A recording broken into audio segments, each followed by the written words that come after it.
Well, welcome to the Aging Boomers.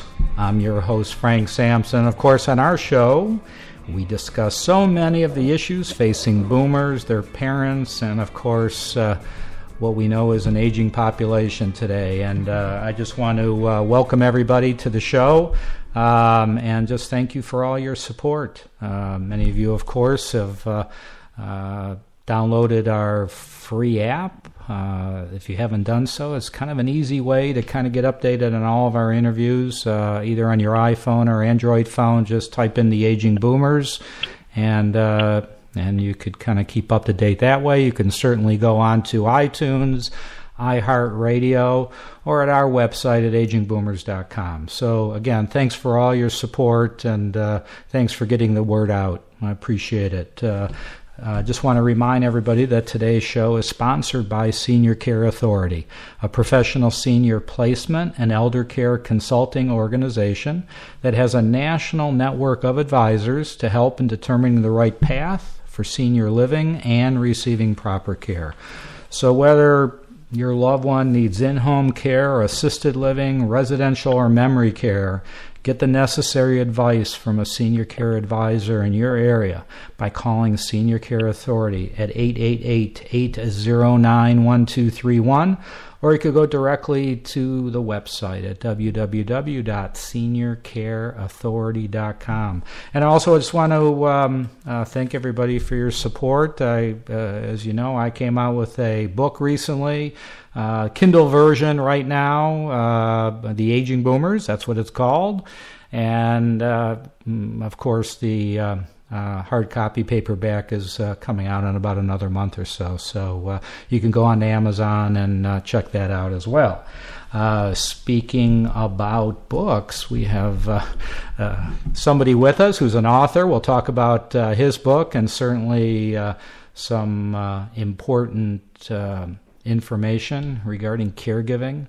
We have with us Odell Glenn. Odell is an author and public health advocate for asthma, Alzheimer's disease, and traumatic brain injury-related diseases. Odell is also a minister and currently the community outreach coordinator for the South Carolina Diversity Program. His primary focus for the past 9 years has been on caring for both his parents, who are now in their 80s.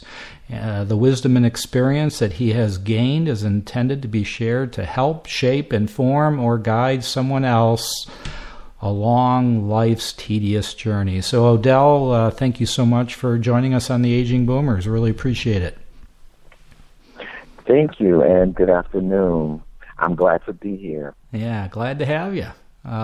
So you are, how long have you been a caregiver? Is it for both your parents you're a caregiver? How long has that been going on? The journey has been 9 years, since 2007. Oh, okay. All right. And so kind of what led into it? Tell us a little bit more about yourself and kind of what led into you also taking on that caregiver responsibility, which we know is tough. Yes, I've been a caregiver for 9 years, as mentioned. My parents have been married 63 years this year, and I became a caregiver based on just kind of noticing some signs that wasn't typical of aging parents. Unfortunately, my dad was diagnosed officially with Alzheimer's disease back in 2008, and so that kind of took a turn for me. I was working as a professional, and pretty much had to readjust my life to become a caregiver for my dad. And my mom, she's 1 year younger than him, but she was also noticing some signs of slowing down as well. And she grew up in an era where she didn't really drive, so my dad did all the driving. So it was inevitable that I had to kind of leave everything and move in the home with them to support them. So basically that's how I became a caregiver over a process of time, noticing some things, taking into the neurologist and realizing that, I had to intervene. Right. And you say that you were, a professional. Did you make changes in your career in order to help take care of your dad and both your parents? Yes, I was actually at the height of my career. I have 2 masters in engineering. I was working as an assistant professor at a community college at the time, and at that point, I had reached a plateau as a community college, and I decided to go full-time for a doctorate in engineering. I got accepted to schools across the country, and at that point, that was exactly the same time when my parents needed the care. So yes, I had to make some adjustments. I'm also a minister. I was also asked to pastor a church at the time. Of course, I couldn't take on those responsibilities. However, I never let the dream leave me, because as a caregiver, 9 years you become a career caregiver. So at this point, I have adopted a career as caregiving. However, I had other dreams of getting my doctorate in engineering as well as doing amazing things in ministry. So I had to adjust my life. I couldn't stop it, but, I was kind of looking long-term to say, hey, let me try to do caregiving at the same time as balancing my career, which was on a plateau. And I was able to make that happen. I don't have a wife or children as well. So, there was some adjustments, and I was able to make those happen. So, if knowing what you know now, all right, if you were able to make a different decision, would it be any different going back 9 years ago? Actually, no, because knock on wood, this August, I should be graduating with my doctorate in chemical engineering. Oh, congratulations. I am ordained. I have my own ministry. I wrote a book. Actually, yes, the process was very difficult because I'm dealing with Alzheimer's and dementia. And when you're dealing with those diseases, there is no cure. And you go through a lot of emotional stress. You take a pay cut. Caregivers are not supported by the government or by private industry as much as they should be. So I took all of those hits. However, I am happy and proud that I was able to do such a thing for my parents.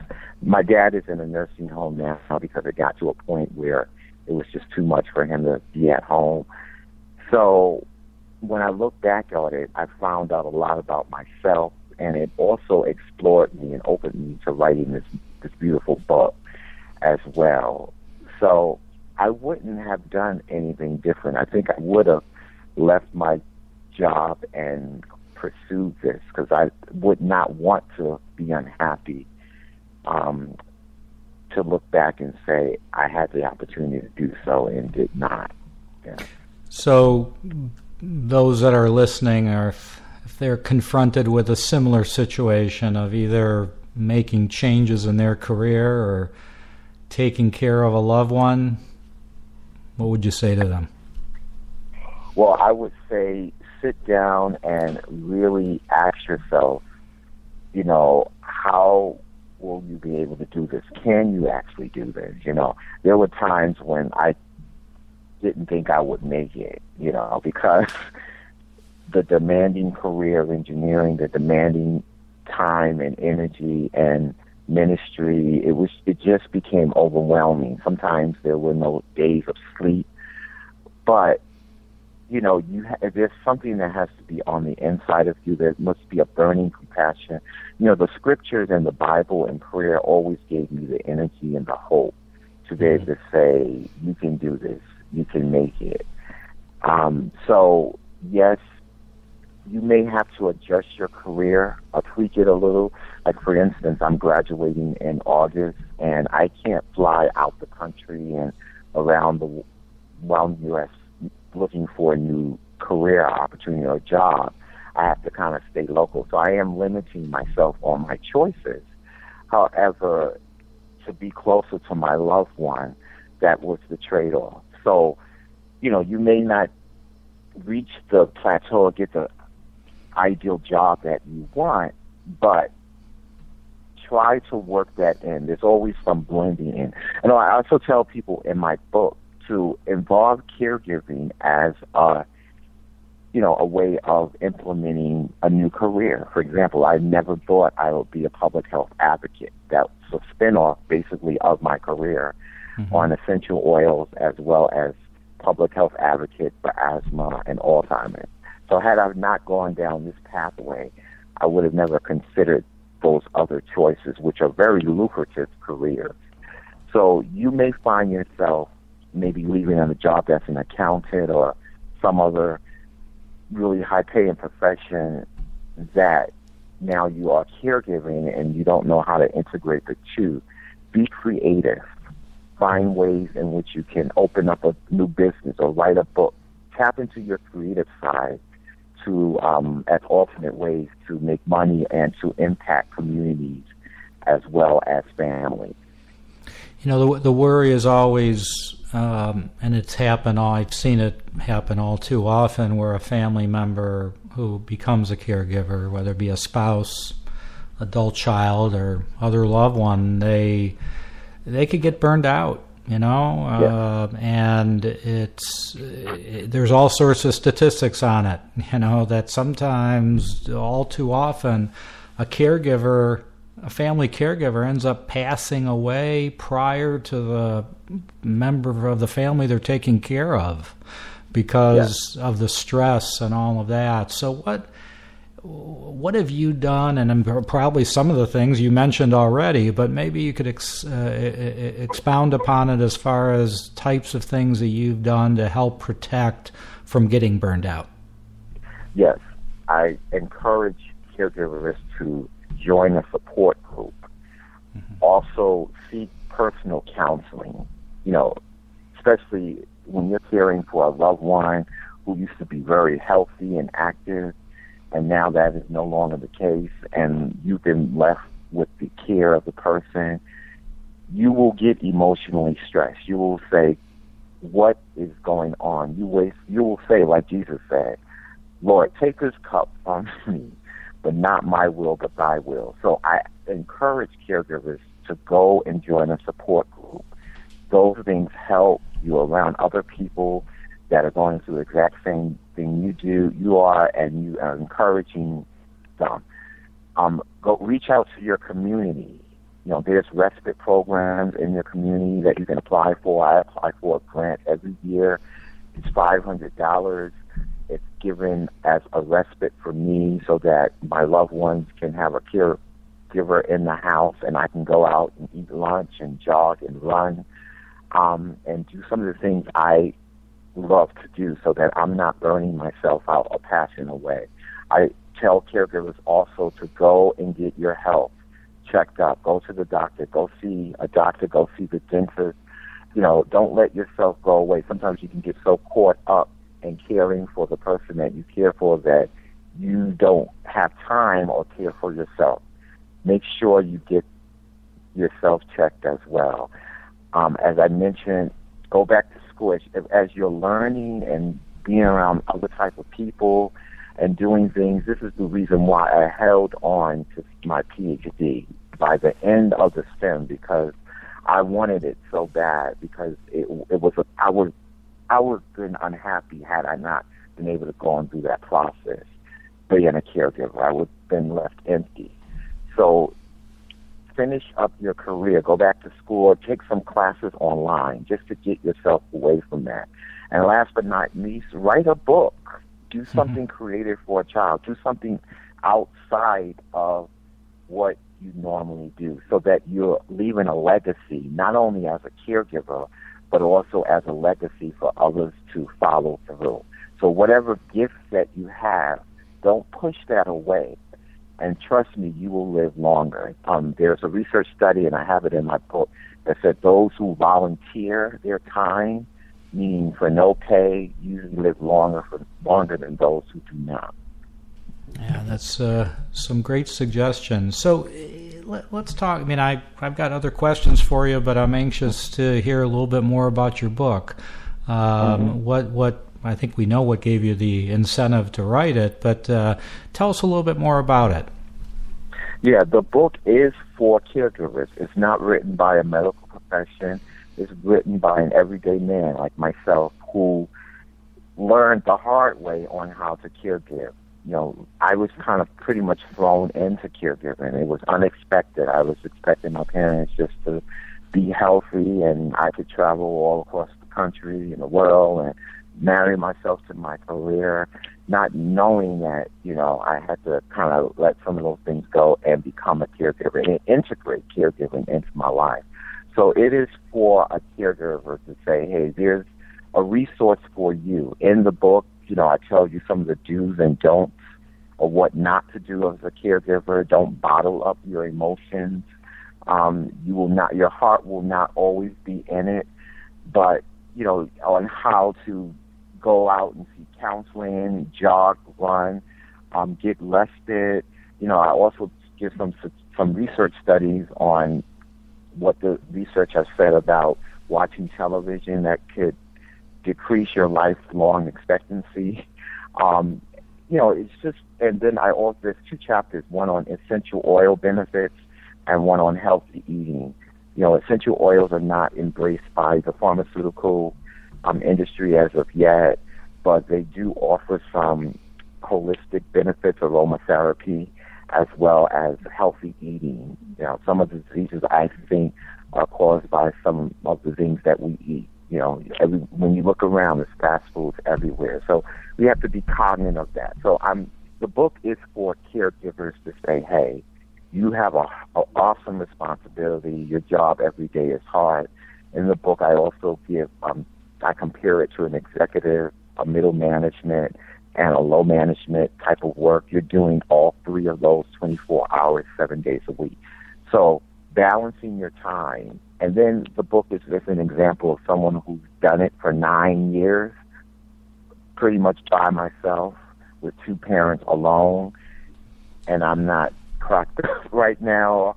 I'm finishing up my doctorate and I'm ordained. So it really comes from a place within. And I'm pouring myself out to say, caregivers, let's make this happen. Of course, our incomes are reduced. We're not getting anything supplement income. You know, it's very bad as far as replacing that income with good income. There's low support on any level from the state to the government on caregivers, not much attention or research is even paid to us.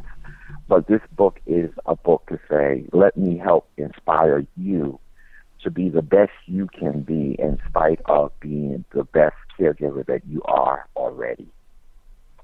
That's great. So tell us the name of the book. Tell us how people can learn more on how to get it.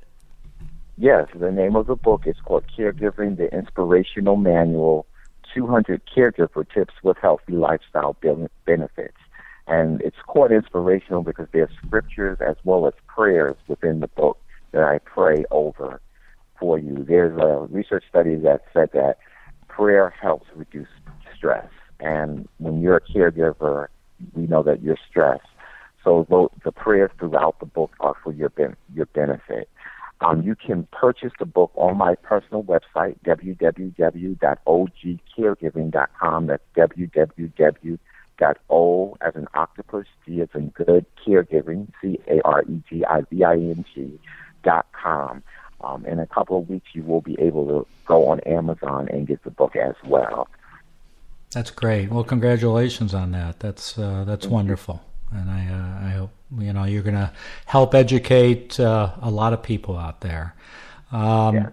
So, you know, I wanted to ask you, I don't know if you covered this in your book at all, but, you know, I've been in the industry and for a while in the senior care industry, and, you know, I get asked quite often, what's worse, you know, the cognitive issues or the physical issues?